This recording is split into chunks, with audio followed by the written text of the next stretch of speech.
have been back on Starry Horizons for a few days now after completing our awesome road trip around New Zealand. And as you can tell, she is not in her normal environment. We are still hauled out and doing a bunch of boat projects, but the big one that we are tackling is prepping and doing some more anti-fouling work. So far it's been about a yearly job for us. We're hoping we have found some paint that might last 2 years, but not counting on it. So we've already had the yard come through and they've done some sanding for us.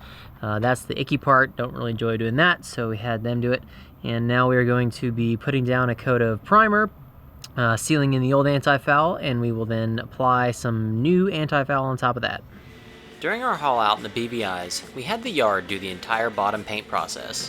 With more time in New Zealand and a bit more confidence in ourselves, we figured we'd give it a go this time. But I don't care how good we are, with how nasty sanding can be, it's still well worth having the yard take care of that job. I was pretty meticulous in getting the tape in place, and then it was time to rope Amy in to help paint.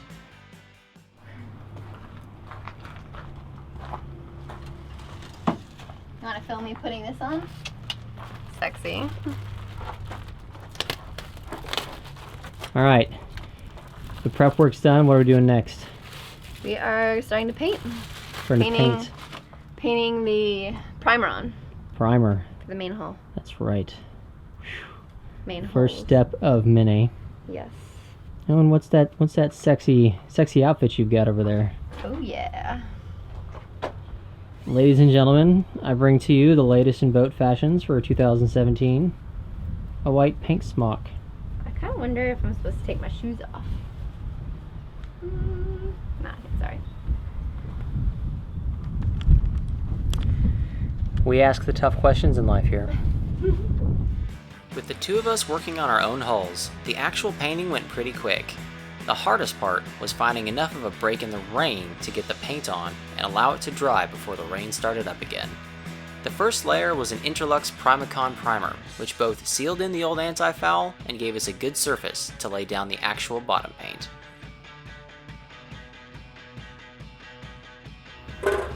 Once that was dry, we got started with the bottom paint. We'd gotten some pretty decent reviews from friends for Micron Extra 2, so we figured we'd give that a try. In the hopes of getting it to last 2 years, we ended up doing 3 coats.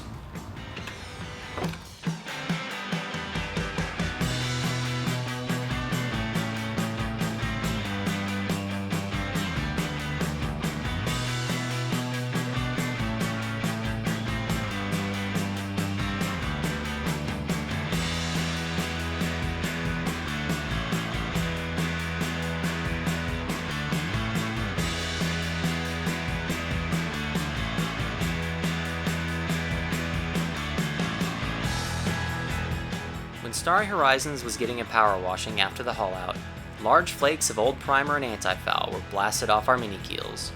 Rather than just try to patch it up, we elected to scrape off all the old paint and start new.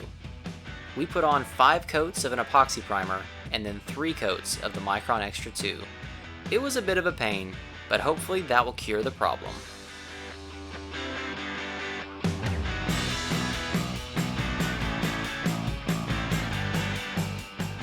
This is a pretty big moment. We are finally finished with bottom job painting. So excited. To recap, we have done 1 layer of regular primer all the way around the hulls to seal in the old anti-foul and prep for the new one. We have done 5 coats of epoxy primer on the mini keels where the old primer got blasted off during the pressure washing when the boat got hauled out. We then did 3 coats on the entire hull mini keels for the anti-foul we chose, and then 3 additional coats on, or I should say, separate paint on the sail drives, one that's designed to work with aluminum. So all in all, I think it's taken us like a week and a half to do everything. I'm glad to be done. Thank goodness. Doing a bottom job was definitely the biggest item on our to-do list during the haul out, but it certainly wasn't the only one. We'd cut a corner a bit too tight in Little Dipper, and the outboard prop hit some rocks, putting some good gashes in it. A new prop was waiting for us when we went back to the States, and during a break in the painting, Amy put it on.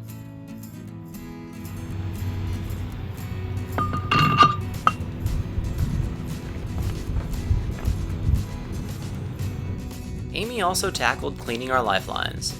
They'd gotten quite sticky with some nasty crap on them over the last season. We debated replacing them with Dyneema line, but Amy got a great tip from the Women Who Sail Facebook group to try cleaning them with rubbing alcohol. That did the trick, and they look good as new.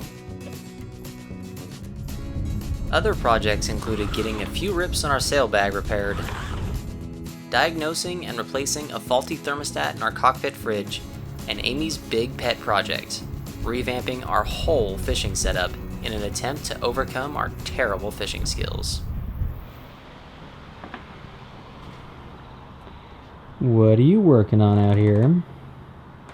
I am re-rigging our lures. So we got new cedar plugs when we were in the States. We actually got a dozen, which is a lot.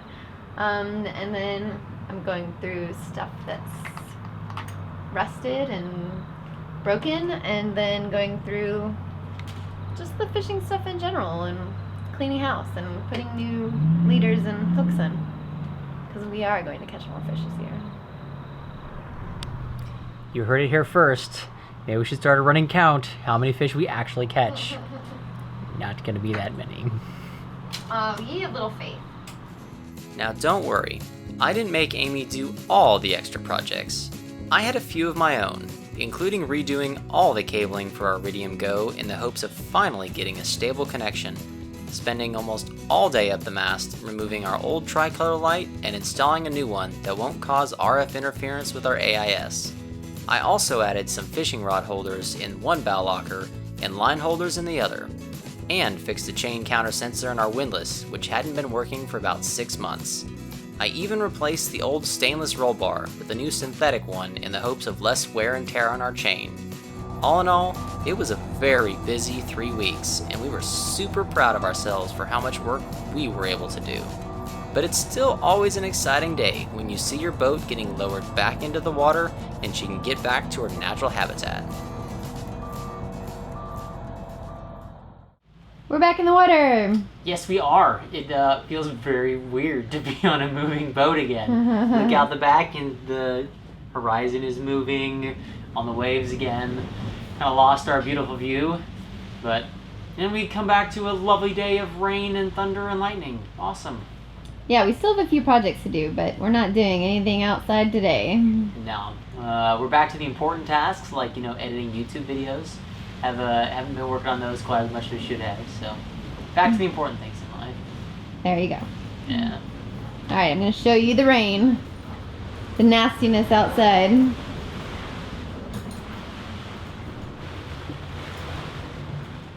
It turns out we'd finished up all our painting and other boatyard projects just in time.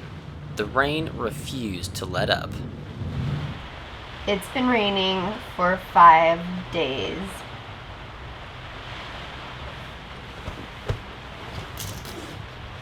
That's a lot of rain out there, isn't it? It is a lot of rain. Ugh. Yeah, it's pretty nasty out. It's like the longest stretch of rain we've had in a long time. Yeah, we go from living on the hard for 3 weeks to being stuck on the boat for 5 days. Well, at least she's getting a good cleaning. She kind of needs it. Yeah, all that yard dust is gone, thankfully. When the rain did finally stop, it was time to get moving again. Hey, we're moving. We are moving. Holy cow. Yeah. Project's done? No. Of course not. But where are we going anyways? We are headed up north to the Bay Islands. So finally leaving Whangarei. Time to do a little bit of exploring in New Zealand before we get to hopefully find a weather window and leave. Yeah. Cool. Definitely not as much cruising around New Zealand as we hope to do, but that's okay. We did some land cruising. We did some land cruising. Yeah. Yes. As we motored back out that channel, remembering to keep the red markers on the right, I couldn't help but feel excited that we were finally getting out cruising again.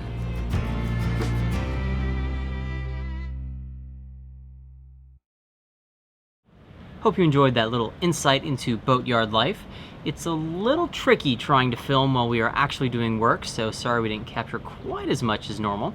But the next video is going to have us back out on the water. We're heading up to the Bay of Islands in New Zealand to go exploring for just a little while before the summertime is over and we have to leave. So thanks for watching, everyone. There will be links down below to our Facebook and blog. If you liked the video, give us a thumbs up and subscribe. Thanks for watching.